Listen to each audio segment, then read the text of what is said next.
Welcome back. Today we are focusing on putting Seder into our Seder. So hopefully this will be a shir where we can take out something, we can take home something, and whether it be home, whether it be with family, wherever it's going to be, let's try to grow through the process, share through the process, live through the process, or some ideas. I want to just first of all thank the sponsors, to Emechi and Abe Zerek, who are sponsoring the shir this morning for her mother's yard side, Mrs. Pearl Rosenblum, or Rebbitzin Pearl Rosenblum, Panina Perel Bas Reb Yaakov HaKohen, where I've just started the biography of her father, Rabbi Rosenblum. So there's an incredible history, of part of the American Jewish history and the Hirschian history of the Mishpacha. Mitzvah Hashem should be Leilu Nishmasam. We also want to thank Lisa Friedman, who's sponsoring on two accounts for Ira, for Yisrael Nasanel Ben Shlomo, somebody who impacted all of our lives in this room, somebody who we deeply remember. We also remember that it was Pesach. Remember that it was his. He got through the first 2 days of Pesach to be with the Mishpacha. That was around specifically now, and also for Lisa's mother-in-law, Mrs. Miriam Friedman, Miriam Bas Nasanel, and it's of course a pleasure to have Miriam here. So the namesake continues. It should be in Nishmasai and in Nishmasa, as we continue to always be impacted by Ira and his family. Also, today's shir is sponsored by Mark Berlin. This is the first yard site of Mrs. Judith Berlin, his mother, Yehudis Bat Yitzchak. Being there at the Levaya a year ago, I do remember just what an incredibly worldly and cultured individual she was. What a breath of optimism and fresh air she was to the family and to those around her. And it's a tremendous loss for him, for the entire Mishpacha, and Emetz Hashem, he should find continued nechama this coming year. Without much further ado, let's start. We've got a lot ahead of us. I'm so excited about the shir. In fact, I added an extra idea just this morning, 5 minutes before shir. So that's how excited I am about this. There's more involved than even meets us. So let's start. Here we go. So what I decided to do is rather than just going through and sort of wading through the ocean of this particular topic and deciding where I felt was interesting, I said let's try to focus this year on specific topics. The specific topic is any actions. Okay, so we're going to try to focus on the actions in the Seder. So we've done a lot in the past years: texts, greater themes, structure, superstructure. This year we're going to talk about, we're going to learn a little bit about some of the actions in the Seder and how they are relevant. So let's start at the very beginning.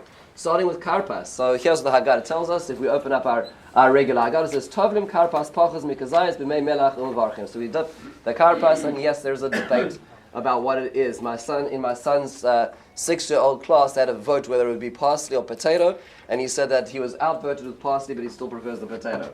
So there are different opinions as to what it is. Why is more the relevant question. Why is it that we're doing this whole business? Why are we're dipping these hors d'oeuvres? Not so simple. So interestingly enough, a lot of it is actually attributed back to the following. Let's see if we can actually get some text over here. There must be a way to get it. There we go. Here we go. So the Torah says the following in Perek Shmois Vayavdu b'nei Mitzrayim es b'nei Yisrael b'farech. So the Torah tells us that Egypt enslaved us with what is called parech. Parech literally means what? That's the way we translate it usually is they enslaved us with hard work. And it's interesting because what is famously known is that if you take the word parech itself, right, there is a certain sense, the karpas is sort of hidden in that word. If you look at the word perech, it's chof reish pei, right, which is essentially karpas, right? So if you look at hard work backwards, you have karpas in there, and that kind of relates to the fact that we're dipping it in the salt water, right? There's the tears, there's the bitterness. But it must be a little more than that, because, what happens if you're not linguistically inclined, right? There's, you're going to naturally see that. That's going to be your first assumption as to what's going on. Not so simple. So, interestingly enough, the Gemara says the following. The Gemara says that it might not be that perach actually means hard labor. The Gemara says, quoting the Gemara in Sota on Yud Aleph Amud Beis, it says, Rabbi Eliezer Amar beperach, beperach. It actually is a combination of two words, which means with a soft mouth. With a soft mouth. Interesting. What does that mean, a soft mouth? So the Medrash elaborates on this and says that how is it that you get an entire nation of people to be enslaved? I mean, it just, all you need is some rational human being to say, this is not for me, and that's the end of it. Like, just to get people to do things. This is before the age of social media. Well, how do you do this? So the Egyptians understood something very canny about the nation of Israel. By the way, they weren't even the nation of Israel. We'll call them Hebrews at this point. They don't even have a national identity as Israelites, so they're certainly not Jews. Right? So what they understood something interesting about the Hebrews. And that is they called a national work week. And they said, all Egyptians, hear ye, hear ye. Here saith the king, O Pharaoh, who is going to say that all national citizens of Egypt should go to work in the fields. And that's what happened. And guess who led the charge? Naturally, the Hebrews, right? Because that's what we do. And slowly what happened was, after that week, then there were certain adjustments as to the work law. And slowly the Egyptians started receding from it, and guess who remained? The Hebrews remained. And that's how it started. That's how the whole business began. And if you think about that, when we think about what that actually means, that means to say we in a certain sense were our own worst enemy. Because it was our willingness, our patriotism to the society, which our mother society, which we wanting to prove to those around us that we were so Egyptian that we weren't anyway connected to the foreign nation that we'd come from, that ultimately we became slaves through that same process. We enslaved ourselves by biting that bait that they put out for us. And if you think back to history, how many times and in how many short generations in every country, in every mother country that we've been, have we been trying to prove to that country that we're much more them than they are themselves? Think about it. This is actually a picture of this is a chaplain in the German army in World War I. These are the Jewish soldiers that are lighting Friday night candles in the Great War in World War I. There were Jews who came out with the Iron Cross in World War I. Now, there's nothing wrong with serving Germany, but just remember how well it served us, right? Meaning to say, we were the best of every society. Did the society remember us when they killed us or kicked us out or pogroms? No, they didn't. They didn't worry about that. It started in Egypt. Says Rabbi Benjamin Blech in his Haggadah, it actually came out just a year ago. Really a beautiful Haggadah. I just bought. There were some of the Haggadahs I brought. So it's called Redemption Then and Now. So for those who are interested in seeing it, he has a very fascinating piece, and he says, this is why the word karpas, which reminds us of this threat, assumes such a prominent place in the Seder. And that's why its meaning is hinted by reading it backwards. Because this truth can never be understood at the time it occurs, but only when viewed with wisdom of hindsight, in retrospect. Looking backwards, we can understand how we were foolishly misled into Egypt, in Egypt, as well as all other countries in which we assumed that greater patriotism guaranteed our survival. Interesting enough, you go back to 1944. Stephen Wise, head of the AJC, the most powerful Jew in America at the time.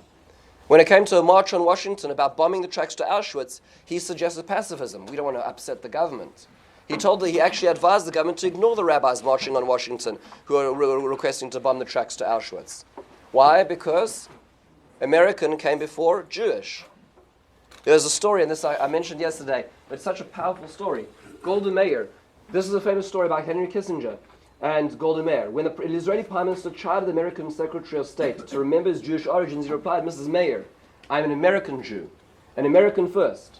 Mr. Kissinger, Golda responded. Here we read backwards. And here too, the word karpas, we're reminded to read in reverse direction as well. So sometimes we need to think to ourselves, for all the great achievements that we have and the greatest echelons in society that we've risen to, just remember we did that in Egypt too. And that was our downfall. We need to retain that balance where we still have that connection to our core identity, or we need to work out where our core identity lies. That's the question that Karpas has. Very, very powerful point. Idea number one. Let's move on to the next action item, which is halach ba'anya. Oh, I apologize. I think we're actually going to do it this way around. Let's do yachatz first, okay? Because yachatz actually comes beforehand. Yachatz. So we break the matzahs. Breaking the matzahs. The instructions in the Haggadah tells us. So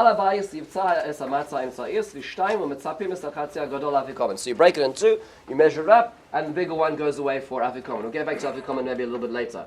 Why the middle matzah? Why are you breaking it in half? Why is all this business? And everybody says, Kadei, Sheyishadu, Hatinok. So the kids should ask. So what do you answer them? What exactly do you answer them? There has to be an answer to some of these questions. So I saw an interesting insight which was brought down in a separate Haggadah. This is called the historical Haggadah, if anybody has a chance. Rabbi Nachman Cohen. Rabbi Nachman Cohen is a researcher who still works at YU. You have a chance to meet him. He's doing incredible research. He's putting out volume upon volume of ideas. And this is his Haggadah. When I was working in YU, he very kindly gave me a copy. And he suggests a very interesting thing. He quotes the Gemara. This is a Gemara which I assume many of us have heard, but I never heard it in the connection of the Haggadah at all. Here's what the Gemara itself says. I put the translation and the actual text of it itself. So let's just, I want to just read it. Read it out loud. So here's what the Gemara says. Here is what the Gemara says. This is the Gemara in Shabbos Daf Pei Tesam Beis. It says, Amar Rabbi Shmuel bar Nachmani, Amar Rabbi Yochanan. Ma'adich says, there's a question. What is this pasuk which says, Ki ata avinu, ki Avram lo yadanu, v'Yisrael lo yakirenu, ata Hashem avinu, go aleinu, me'alam shimcha. So the pasuk seems to say that Avram forgets us, Yisrael sold us down the river, and Hashem, because of you, you're going to save us. Okay, so what's this referring to? What's this pasuk actually referring to? So the Gemara tells us, this story is so shocking that we're about to hear. If you hadn't seen this in print, it would have been heresy if we made it up ourselves. Okay, so here's what the story says. In the future, Yamar la'akadosh baruch hu la'Avram, Banecha chatu li. So Hashem comes to Avram and says, your sons, your children, sin to me. What should I do? Avram looks at the tables, looks at the charts, and he says, HaKadosh Baruch Hu, you're 100% right. There's nothing I can do. You know what the best opportunity you have is? Get rid of them, but at least get rid of them al kiddush shemecha, and that'll rectify the scales of what they've done through the course of Jewish history. Okay. Amar Imar Leili Yaakov to have olei tsar gidol bonim. Says Hashem, you know what? Maybe Avram doesn't understand so well. Yeah, his children, Ishmael had a little bit of a teenage years experience, but he came back in the end, right? But Yaakov had a tough time bringing up children, right? He really had a tough time. So maybe Yaakov will be more empathetic to the cause. So what does he do? He says, maybe he will ask rachamim for them. He says, your son sinned. Yaakov says, HaKadosh Baruch Hu, you got a very convincing case. That's it. I'm sorry. So Hashem says the grandfathers don't have good advice. There's no good word from the grandchildren. So he comes to Yitzchak, the middle one. Yitzchak, he was always very quiet, right? Yitzchak doesn't have so much about him in the Torah. We hear a lot about Avram, we hear a lot about Yaakov. Okay, maybe, who knows? Maybe Yitzchak will have something to say. So he comes over to Yitzchak.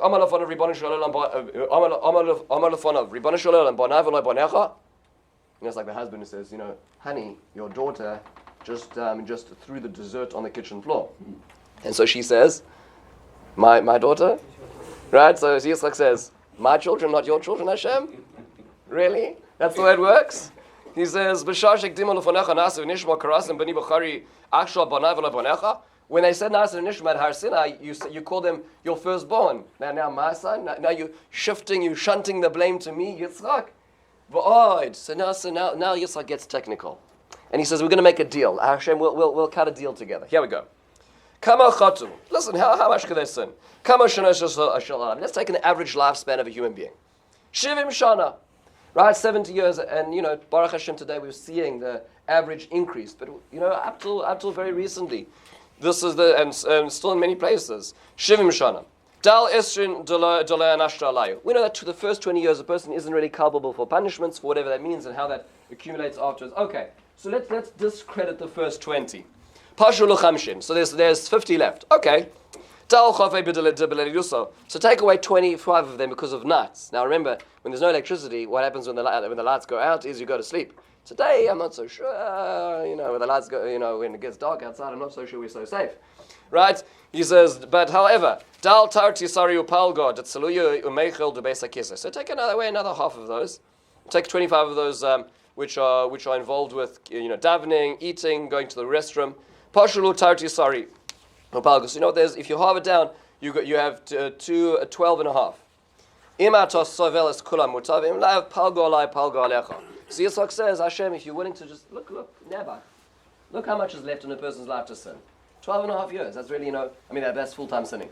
Right? So he says, if you can be sovel that, if you can bear that, that's wonderful. If not, what we'll do is we'll cut a deal. On my merit, on my credit, which means to say that whether Yitzchak has credit for this or he's going to overdraft for this, he says, I'll take half of it. And you think about it for a second, when you talk about the sacrifice of Yitzchak, the sacrifice of Yitzchak wasn't just up on Har Moriah. The sacrifice of Yitzchak was a continuing self-sacrifice for the community, for his children. That's what it meant. Avram, Yaakov weren't interested. Yitzchak was. So Rav Nachman Cohen points out, well, it's interesting because if you look at the matzos have different symbolisms. Kohen, Levi, Yisrael, there's all the different symbolisms. One of them is Avram, Yitzchak, Yaakov. Which matzah do we break? The middle matzah. Why would we break it in half? Because what did Yitzchak say?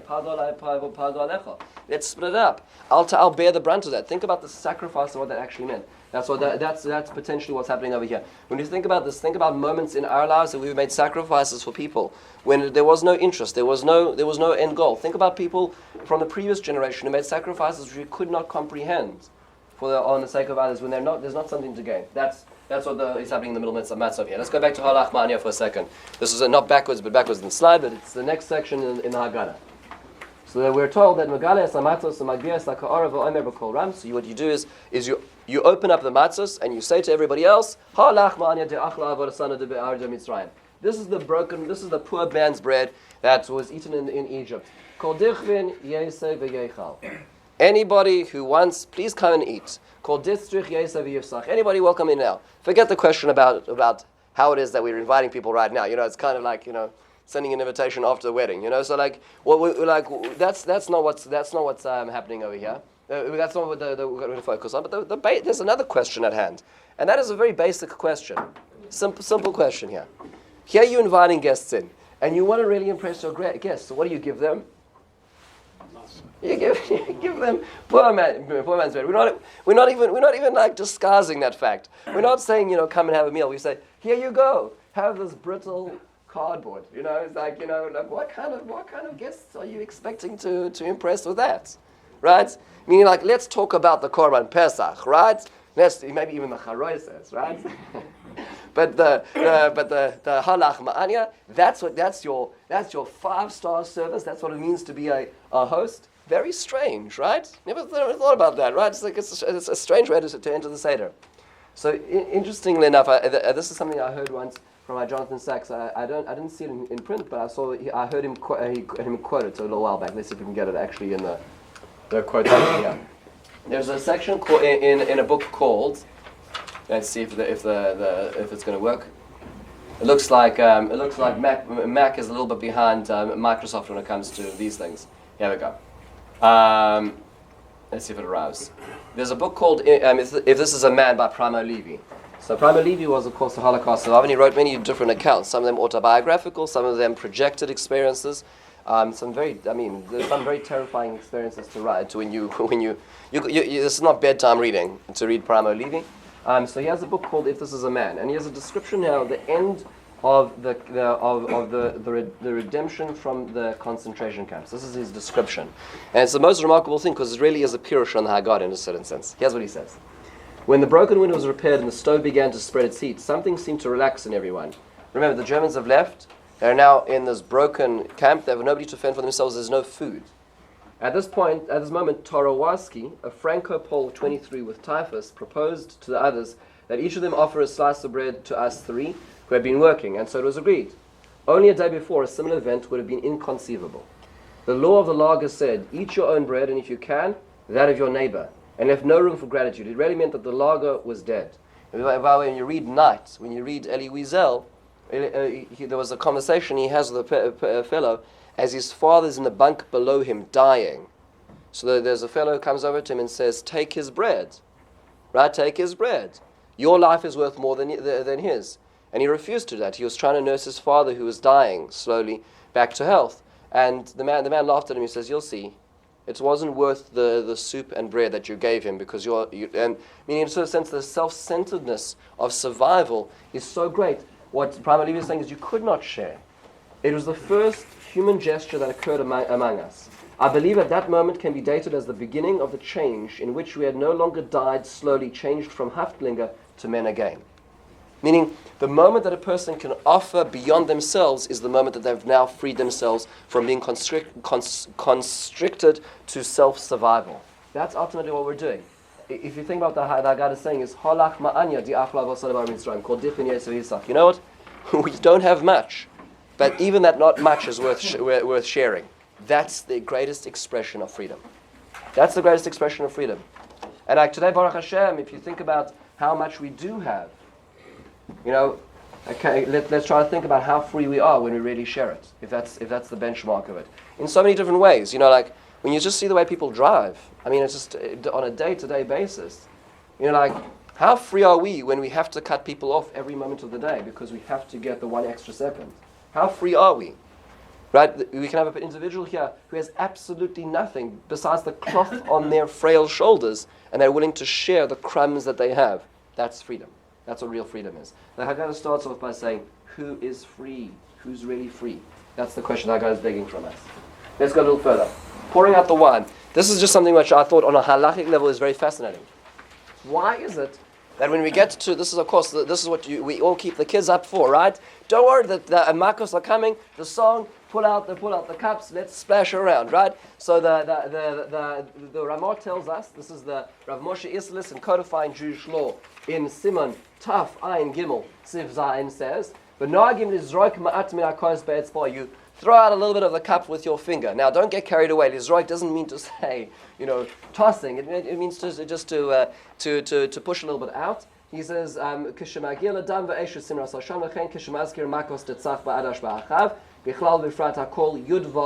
says, the Mariel quotes that we do this 16 times. Okay, we do this 16 times. Why? Why are we doing this? Why are we throwing out all this wine all the time? That's the question that's at hand. So famously, I think of the idea that we most famously are aware of is the Yalkut Shimoni. The Yalkut Shimoni says, this is in Parshas Emor, a famous idea which I think this is what we take home usually. The Yalkut Shimoni is dealing with the fact that we have a discrepancy in Hallel recitation. For the first 5 days of Pesach or 6 days of Pesach, we say Hallel. And the first 2 days of Pesach we say Hallel. Thereafterwards we say only half Hallel. Why? So the Yalkut Shimoni says, Davar Achar b'shvil shemesu boy ha-Mitzrim. The Mitzrim died. V'chelat ha-moitzo kol shiva simei achag anu korim bohem es ha-Hallel. Aval Pesach ein anu korim es ha-Hallel. On Sukkot we say the full Hallel the entire time. On Pesach, no. Ela b'yom tov rishon v'leilo. We only say it on the first night and first day, and in Chutz La'aretz the first 2 days and nights. Lama mishum b'nefol oivecha al tisma. Uv'kishloi al yagel libecha. Don't get happy when your friends are dying. Don't rejoice when your enemies are downtrodden. Don't feel that you now are able to gloat when they're on their way down. So we're talking about the makos. We're talking about how the entire Egyptian society was crushed. So don't gloat. This is not a moment. We as Jews are not going to gloat on the downfall of society. We've been at the bottom of the heel of every society. We're not going to gloat when this happens. So while we talk about their suffering, we take out a little bit of our full cup. Our cup does not overflow at this point in time while we're talking about their suffering. That's the most famous idea. However, there are other explanations which I wasn't aware of until pretty recently. The Mishnah Berurah actually on the Shulchan Aruch says something quite different. Altogether different, very different tone altogether. The Mishnah Berurah says, why? Because of the finger of God. Isn't that interesting? What's the finger of God representing? It's representing His power as doing the makos. It's not about the Egyptians and our empathizing with their position. It's in a certain sense, we're almost like creating a metaphor for that experience. We're pulling out with the power of our finger as Hashem had power over Egypt in that way. Not like the Haggas Moanis says with the small finger. And by the way, if you go around this room, I'm sure we could find many different minhagim. The spoon, the baby finger, there's lots of different options. And the Mishnah Berurah says specifically the index finger. Why? Because that's representing what God did.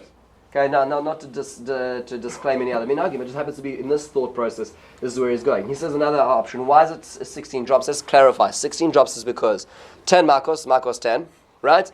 And then we also have Tetzach Adash Ba'achav. There is a tune to that, right? So there's Tetzach Adash Ba'achav, and then there's Dan Va'esis in Rosh Hashan. So there's 16 in total. So the Mishnah Berurah points out, Kabbalistically, Keneged Oisios Yud Vav Mishmoy Shel HaKadosh Baruch Hu. Shehiko Es Para. It's interesting that apparently the letters Yud and Vav, Hashem's name is made up of a Yud and a Hey and a Vav and a Hey. Apparently the Yud and the Vav of the name are the 16. In a sense, are the 16 which represent Hashem's Nakama, Hashem's vengeance upon Egypt, which is what we're representing in this. So the Mishnah Berurah is talking about a completely different tone altogether. He's not talking about thinking about those poor, devastated Egyptians. He's talking about representing the power of God. So we're doing this over here altogether powerfully. That may also represent the difference in fingers, maybe, as to what's going on. One last thing which I noticed, which is interesting, is that in a woodcut of the Prague Haggadah, should we try that again? So there we go. Let's try that. We're still getting used to the Max presentation tools. So okay. Let's see. It's going to go pass us through again. There you go. Okay. So the Prague Haggadah has a woodcut in which it has a person taking out drops from the cup. And interestingly enough, what it actually says, the quotation on it is. So I'm going to read it to you. The quotation underneath it is this. This is again from 1526. So we're talking about really 400 and a long time ago now, right? It seems to me that this is here we are. The caption of the woodcut makes the same point.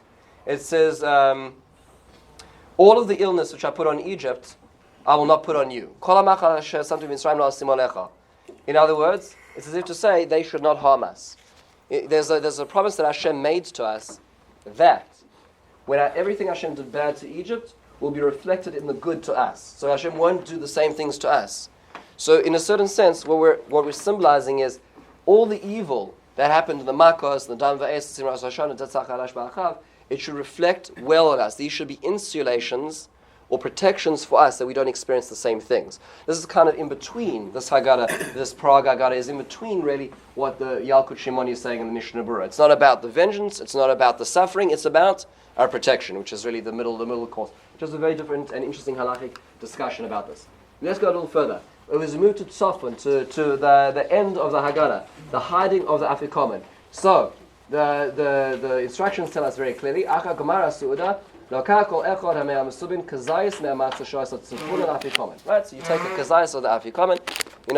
At this point in time, the kids are clearly clearly in control. They have the leverage over the parents, depending on which way it works, who took what and who hid what. Nonetheless, this is an interesting Haggadah. This is a Haggadah of Rabbi Nachman of Breslov. It's perhaps the most punctuated Haggadah I've noticed. There's lots of exclamation points in it. So here's what he says, and he has an interesting psychological insight over here about the Afikomen, about what's hidden in our lives. So here's what he says. He says, "Halachnu." It's like you can hear this is very expressive and very emotive description. Here's what he says. "Halachnu leibud." We've gone to distraction. Ulai lifnei shanim satinu mehaderech. For many years, we've maybe erred from the road. We've taken detours. Shamanu le'etzos ra'os. We've listened to bad advice in our lives. Lo ayinu muda'im az latotzos shel tzadenu. We didn't realize the ramifications of our steps, where we're being led to. Aval kol tzad hirchik osanu yoser v'yoser im kol tzad. But every step we're taking is taking us further and further away from where we really ought to and should and want to be. Im kol ma'aseh shehirchik osanu me'Hashem hisadnu hishlachnu chelek minishmaseinu. In a certain sense, we're losing ourselves. We're withering away as we move in a direction which is not where we are and deserve to be in our lives. Avata. So what about now? Anu avodim. And sometimes we turn around and we say, it's too dark, it's too cloudy to even return. Where's the way back? He says, Hatzadik. So he gives us two options. Option number one is, we're not going to focus on this as much, but Hatzadik is a righteous person. Remember, in Chassidus, and certainly in this branch of Chassidus, there's an individual who's going to be the guide. So the righteous person, who are made herchek me al hashvilim hamispatchlim es shel ha'olam hazem. So he quotes in the Mesilas Yesharim, who describes that this world is like a maze. Like, you have a garden maze, and you go into the hedges, and you're trying to find the center or the other end, and you don't really know what's going on. So what you need to do is, if you really want to cheat, what you need to do is you have somebody who is able to stand on the balcony which overlooks the backyard of this, this large garden. And then they're able to say, well, going down that route is clearly a dead end. It doesn't look like it to you, but I can see, because I can see the vast array of the entire maze. So he says, sometimes in life we need to find people who can tell us how to retrace our steps to be able to find the right direction. Otherwise we just sit down and we can't go further. He knows how far we've got in our strayings. He sees the pieces of our soul which have been shattered or lost along the way of our perilous journey. To find ourselves. Meaning to say, part of retracing our steps isn't just finding the right way, it's finding the pieces of ourselves which were lost along the way, which were hurt, and have hurt us because we're carrying that burden of pain. And so part of our journey of return is to finding a spiritual guide. It's finding somebody who can really help us, who's just a little bit above the garden maze, who can help us find the way back. That's what he's saying. And of course, this is very much a Hasidic idea where you can find something, but it's not just Hasidic. There's a lot of truth to this. Finding those people in life who are just a few steps ahead of us or above us. But the second part is what I wanted to focus on. And that is, he says in a very short line, he says, how do we find ourselves back? He's Afikoman. Who avad lanu. There's, in a certain sense, what he's saying is representation in our Afikoman is there's parts of ourselves, we've broken off parts of ourselves, and it might even be a bigger part of our personality and it's no longer there. And there's something missing from our lives and we can't find it. So who finds it for us? Isn't it interesting? He says, Ne'elam, lo, it hasn't disappeared. The children are hiding that part of us which has long been lost from us, which is that gap in ourselves, which is no longer there. And if you think about this for a moment, he actually elaborates this in a more recent Haggadah. Well, this is actually a student, but it's been elaborated in his name in a more recent Haggadah. And if you think about this, children, right? There's so many aspects of our lives where we calcify and we become adults. Becoming adults is, and I remember hearing this beforehand at Rabbi Binyamin Kamenetsky's funeral, his Levi, just under a year ago. So what's the difference between a young person, a younger man, and an older person? So the younger person is always willing to try, despite the dangers of failure. Think about that was a description of Rabbi Kamenetsky, because he was in the nursing home, he was in the at the Grandel, and he was trying to find a shidduch for his non-Jewish nurse. There was never a moment in his life he was stopping to project after project, idea after idea, building after building, institution after institution. That's what it means to be young, is never stopping, never ceasing to try. What happens as we become adults is we realize that when we try enough times, we get burnt. We try enough times, it doesn't work. And then the risk outweighs the curiosity to try. That's what ends up happening as we become adults. And in a certain sense, we lose aspects of who we should or could be. That's really what happens. There's potential of what we would have, let's say 20 years ago, have with that twinkle in our eye, would have tried, despite the fact we might have lost something, and that would have been our greatest thing, but we're not willing to do that because it's too dangerous now. We're too dangerous. The vulnerability of self-exposure, the vulnerability financially, whatever it is. That interesting enough, in one of Malcolm Gladwell's books, Outliers, he talks about they did a longitudinal research about the richest people in the world, in all of world history. Meaning, say, comparing currencies, comparing world economies at the time to see who the most. And it's interesting. You see Cleopatra backed up to Rockefeller. It's interesting. Across all of history, who the richest people were. So I believe, if I'm trying to remember this, in the top 20 or the top 50, I think it is, of these people, I believe that 11 of them lived in the late 1800s, meaning to say they were born in the range of about 10 years in 1840 to 1850 was the age that the most rich, the Rockefellers, the Carnegies, right, all the steel, right. So the analysis that he did was, and this is his argument, is that there was a window of opportunity following the Civil War. There were these people who were in their late 20s, early 30s. Late 20s with just enough experience to know how to go into business, but not enough family yet for taking risks. There was not yet the taxes that would have crippled the great steel industries and the great rail industries of the time for them to invest. Meaning that this critical point in life where they still had that ability to try without the danger of risking their families. Think about that for a moment.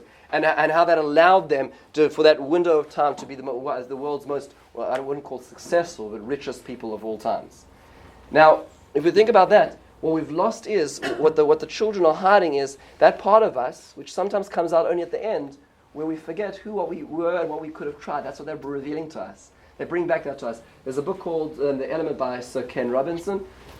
He was knighted in England and then left England, and then he came to LA. As he says, it was a seamless move, as you can imagine. And one of the things he talks about in this book called The Element, which is a very worthwhile read. It's a very interesting a book. It's called The Element over here. And what he says is, he talks about how that part of our ability or our charge in education is to be able to allow children to keep experimenting. So he gives an example. He talks about how he's in the 5-year-old class. I love this story. He's in the 5-year-old kindergarten. And the teacher's going around and she says that they're allowed to do free range drawing. They're allowed to make a picture of anything they want. So she's going around the class and everybody's doing that, the little house and the snowman and the leaves falling and all the different things they're doing. And Susie at the back is sitting there. And every time the teacher comes past, she covers up her work. And so she says, Susie, can I ask you, what are you drawing? She looks around and she says, it's a secret. She says, well, you can tell me. I won't tell anybody else. She says, I'm drawing God. So she says, but Susie, nobody knows what God looks like. And she says, well, in a few minutes they will. But in a certain sense, what ends up happening, what happens in our lives is we close down that ability to try things because whether it's an attitude, whether it's the way we look at the children, whether it's what society's saying, whether it's the focus on STEM, whatever it is, that trying is not worth it because we know the answers. We know where the end point is and we don't allow that back. So often is that moment, says Rav Nachman, where we allow that back into our lives, allow what's hidden, the parts of ourselves which were hidden in our lives to be rediscovered. What an unbelievable insight. What an unbelievable insight. Something to live with. 2 more ideas and we'll close with this. This is the part which has always puzzled me. This is the end of the Haggadah, as we're getting towards the end of the Haggadah, which is Eliyahu at the door. We pour the cup of Eliyahu, and we go to the door, those who are still vertical, and we say this paragraph of Shvoi Chamas, which, by the way, was a later introduction to the Seder. You won't find this in the Seder as described by the Mishnah, right? The Mishnah has a certain structure. This seems to be a later introduction. Why is that we're mentioning Eliyahu? Why are we standing by the door this night? Always something which confused me. So there are some interesting thoughts. There are some people who suggest, just interestingly enough, and this is just for thought. If you go to the Gemara in Arei Pesachim, just on a halachic level, the Gemara talks about there's something what's called zugos, a threat of zugos. Zugos literally means pairs, which means it's a very tough sugya to read through. Anybody's gone through it recently. It talks about how you shouldn't have foods in pairs. Why? Because pairs ultimately welcome in demons. There's a certain darker force in this world which you welcome in when we eat in pairs. Now today the Gemara says those who are worried about it should worry about it. Those who don't worry about it don't worry about it. So, but the Gemara does suggest, and it asks how it is that maybe the arba kosos are zugos because they come in pairs, right? The Gemara discusses maybe each one is its own mitzvah, maybe they're independent, maybe they don't relate to one another. But there's an opinion that says no, they're separated from one another because this one's at the beginning of Magi, this one's after Magi, this one's at the beginning of the meal, this one's after the meal. So some of the halachic opinions say that maybe part of the reason is that we have Shvoi Chamas as we insert a prayer, not just Hallel, we insert a prayer in between the third and the fourth cup to separate them. Interesting thought. Just on a halachic level, take it as you may. But there are other ideas as well. The Maharal says famously in his Haggadah, and it's just very, very, very futuristic, or not futuristic, but very insightful into the future. The Maharal died at the beginning of the 1600s. Just to appreciate this. The Maharal says that when we're about to ask for Geula, that Hashem is going to bring us redemption, we should remember that the only person who brings Geula is Eliyahu. We open the door and we remind ourselves that there's not going to be anybody else who's standing at that door. It's interesting because Shabtai Tzvi lived just after the Maharal. 1666 was the apex of the Shabtai Tzvi's false messianism, and it was a terrible time for the Jews. We suffered for 2 centuries following that because of that in many different ways. What is being said over here is the Maharal is suggesting is remember that when we talk about Geula, let's remember the address of Geula. Let's not forget it, which is just an interesting thing. Obviously, at the time we've suffered from many false messiahs. Maharal is obviously referring to some in the past, but none are more destructive than the ones that followed them. Nonetheless, here's what I got, which I received recently, called the Shemen Hatov, Rav Bernard Weinberg. Anybody heard the name? So from young Israel of Brooklyn. Yes. Wonderful individual. He has a Pirush on Torah called Shemana Tov. And on the Haggadah, his Haggadah came out Tafshin Ayin Dalet. So this is a very recent Haggadah, and he really has just very interesting insights. He says something which I had never thought about. This is now a Parshanut kind of a swing on things.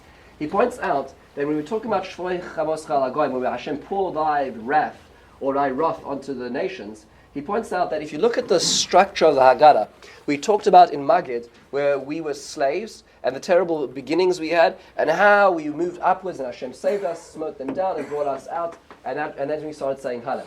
That was before we ate the meal. Now we eat the meal, so we need to pick up from there. So he points out that we're picking up the same strand, which is, Hashem, as you are pouring your wrath onto them, carry on in a futuristic way to the future. But he says the following. He goes on, he says here, the Koidem Hayatzia, 5 lines in, he says, because before you leave, the nation who enslaves you is going to be judged by me. There is going to be justice at the end of the day. You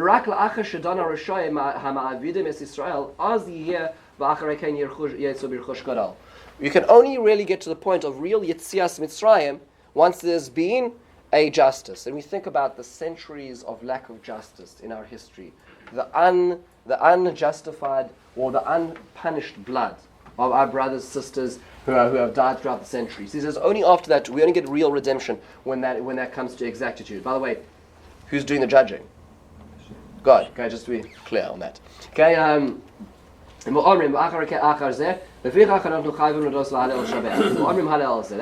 when we finish our Haggadah. אפשר גם לפני החלק השנייה של ההלל, משכיל איפה שגומר ואומר, שפוך חמוס כל הגויים אשר לא ידעוך. He says, who's referring to? והיינו פרעה הרשע, שאומר, לא ידעתי את השם, ואשר בשמך לא יקראו, היינו דאמר פרעה, מי השם אשר אשמע בקולי. So who we're referring to? He says, Paro is the paradigm of the person who we're trying to eradicate. Isn't this interesting? Shvoi Chamoscha ultimately is actually quoting the pasuk that Paro himself said. Do we ever think about that? That's exactly what Paro did. He wasn't willing to look at Hashem. It's like, so we start off by saying, HaKadosh Baruch Hu, pour thy wrath on people like Pharaoh, because that's the way redemption is going to happen. I think it's a reminder. And then he turns about and he talks about, he says, Gam az tzrichim l'kayim adon anochi kodem ha'geula, nochen tirdof ba'afas hashmidei mitach hashmei Hashem mispalim she'kayim Hashem es adon anochi b'mehera. We say today, Hashem, as well, please find those people who've plotted, those people who've killed, those people who've maimed throughout the history, and take care of them as we approach our redemption. As we bring in Eliyahu, remember that moment. But it's interesting that the paradigm of this is ultimately Paro, and we saw it did happen to Paro, which is just a very interesting insight on a Parshanut level, which I think is very, very worthy. Last idea, and we'll close with this, and that is the dipping. I think we're all familiar with this, and this is just a framework. We're all familiar with this, but it's so powerful to put the pieces together. You notice that the Haggadah starts and ends with dipping, right? Meaning Karpas is the beginning, and then Maros at the end. That's really the Magid is sandwiched between two sets of dipping. But it's interesting that if you look at all of the redemption, all of the whole Yetzias Mitzrayim episode, it was also bracketed by dippings. Now, we know the different pieces, but who puts them together? The first dipping was, where did the whole thing is by Yosef, right? And we talked, a few years ago, we learned together the relevance of Yosef and the connection to Yetzias Mitzrayim. But just for a brief moment, how was it that we went down to Mitzrayim? Well, it started with a fight between brothers, selling a brother down the river, and dipping his coat in blood to show the poor father Yaakov Avinu that he died. That's how it started. When did it end? Which was the moment of freedom? It was ultimately where we also dipped blood. We took the blood of the Paschal lamb, we dipped the azov, this hyssop into it, and we painted it onto the doorposts. Think about that for a second. It started and ended with dipping. I say it starts and ends with dipping in the same way. What a brilliant insight. But then he takes it one step further. This is just a very interesting thought. He says the following: the two dippings. This is Rabbi Jonathan Sachs in his Haggadah, which of course should be on everybody's shelf and heart. Which is different editions come out, but it's really, really worth it. This is actually to be found in the Haggadah portion, not in the essay portion. Most people go to the essays and read them before Pesach. It's worth just seeing this on the Pirushim on the bottom of the page as well. He says, the two dippings recall these events. The karpas itself sweet. Now, I'm not sure if that means to say that he prefers potato. Okay, but nonetheless, The karpas itself, sweet, is dipped in salt and becomes sour. The maror itself, bitter, is dipped in the sweet charoises and has some of the bitterness removed. Isn't that interesting? So like there's a movement in the opposite direction of these two dippings. These two acts remind us that freedom which is sweet becomes sour when we use it to mistreat others. When freedom of expression turns into hate speech. When freedom of action turns into curtailing and hurting others. That's when that loses it. It's soaked in the bitterness. Slavery, which is bitter, is sweetened when collective suffering becomes human solidarity, and thus a prelude to freedom. So the same bitterness can be dipped into sweetness and transformed, and that's the movement of the Seder, from dipping one to dipping two. In the meantime, God willing, Mr. Hashem, all of these ideas should be something which we not just learn about, think about, repeat, but live, God willing, as we move towards our Geula L'Shana Abba B'Yerushalayim. Thank you very much.